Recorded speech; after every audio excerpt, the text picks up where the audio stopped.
I'm not gonna lie with you guys, man. Every single time or every single week, whenever I try to come up with video ideas, and whether if it's either something similar to this topic or something completely outside of it, this thought always just creeps into my mind, and it's that are we ever going to move off of the original RA protagonists and somehow build up or create new ones? Because I feel like this kind of discussion has been starting to get some traction lately. I feel like when it comes to the Resident Evil remakes, they keep the OG characters somewhat alive and their stories are kind of in this reimagined telling of the video game or just, their characters in general, which is always honestly a really, really cool thing. But there's always that lingering question as of right now in 2023 because we know that they're still alive. We know that, they're getting older and they're probably still in very, very good shape to fight BOWs. It's just, I'm a little bit more concerned about what is going on with them.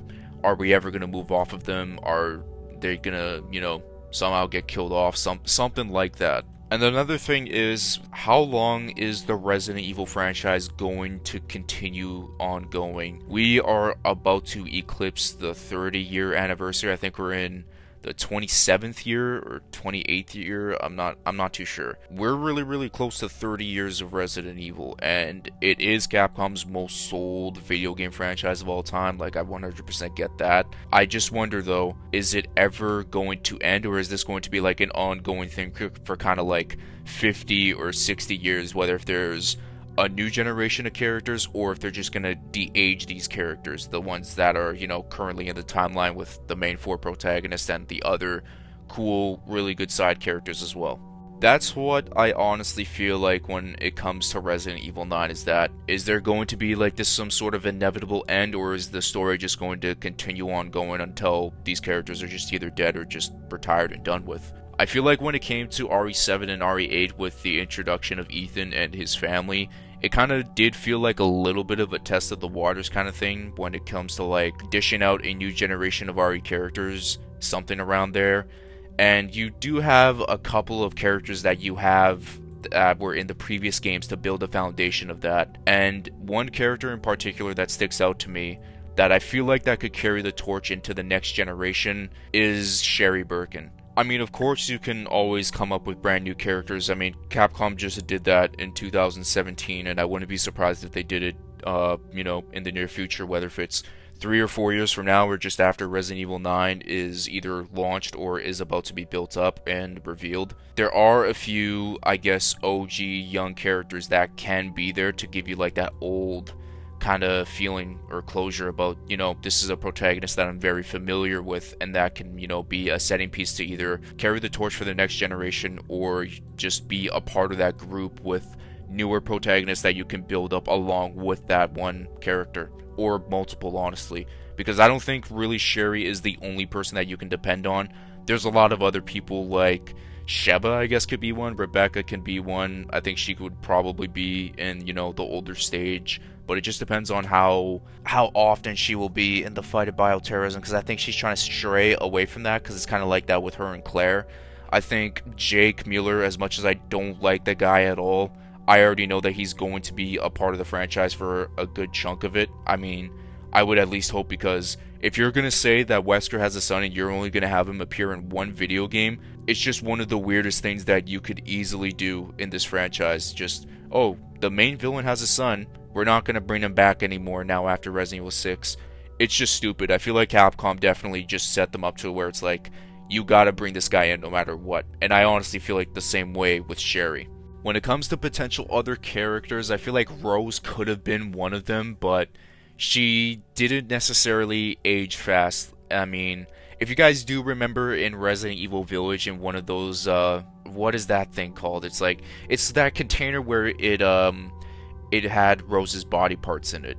And it said on one of them is that if not treated properly, the project or product will age rapidly, which is something very similar with what happened with Evelyn.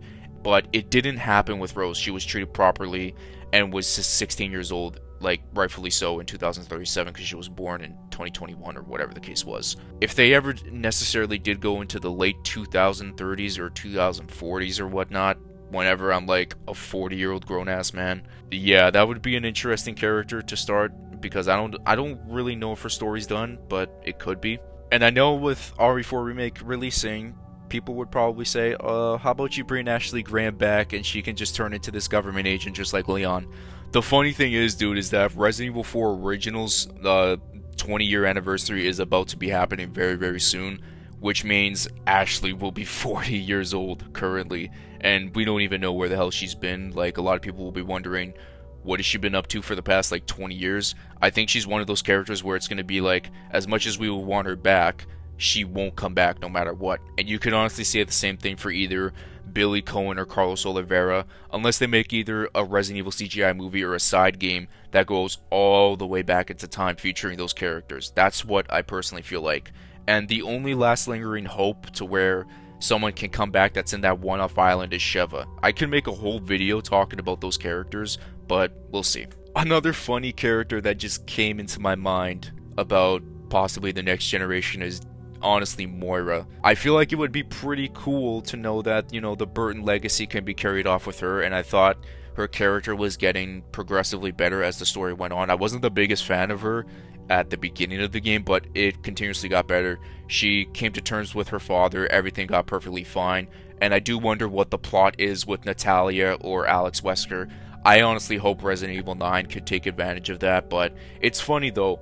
William Birkin has a kid that could be a part of the new generation. Wesker has a new kid that could be a part of the new generation, and same with Barry. I just wonder who else is inevitably going to have that kid. Is it going to be Leon and Ada? Is it going to be Chris and Jill? I don't know if anyone ships those two, but yeah, like I don't know. It's just there's a lot of interesting things that they can do.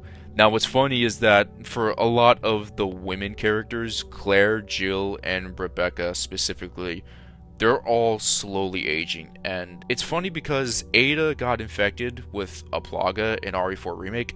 Like, again, Leon didn't slow down his aging process because a Plaga and a virus are two completely different things.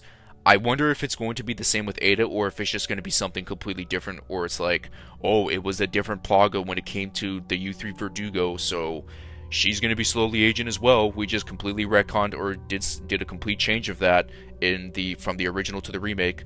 That would be kind of crazy to me because Ada's about to approach 50 years old now, so what better time to do it now, pretty much now that she's been infected. Jill was about to hit 50 years old as well. I think Claire's like, what, 44, 45, and same with Leon. Chris is past 50, I believe, or by the time RE9 comes out. It's really interesting, though, is that these characters can definitely still linger around and just mostly be in these games, whether if it's, you know, a main role or a side role. But again, it's just that lingering question is like, are they ever going to move off of these characters? And I honestly would be really interested to see on how Capcom could tackle that. But the only way that we're going to be able to tell is if I'm like, what, 30 years old? I'm 21 now. I'm going to be 22 like next week. So I don't know, maybe when I'm 30, like 8 years from now. That's a really long time. I don't know if I'm going to be doing RE content in the next 8 years, which is kind of crazy, but I don't know. We'll see what happens, man. It'll be an interesting road to go down on, and yeah, I'm intrigued about this entire thing. I want to know about your guys' thoughts about a potential next generation of Resident Evil characters. I didn't have a script for this video. It was just completely off of like my thoughts in my brain. If you guys enjoyed this video, let me know in the comment section down below. Be sure to leave a like on this as it helps to reach the YouTube algorithm, and subscribe to the channel if you want to see more Resident Evil content in the near future, or if you want to guys just hype yourselves up either for the next remake, whether if it's Code Veronica or 5 or Resident Evil 9. You guys know the drill. And as always, I will catch you guys in my next video. Peace out and much love.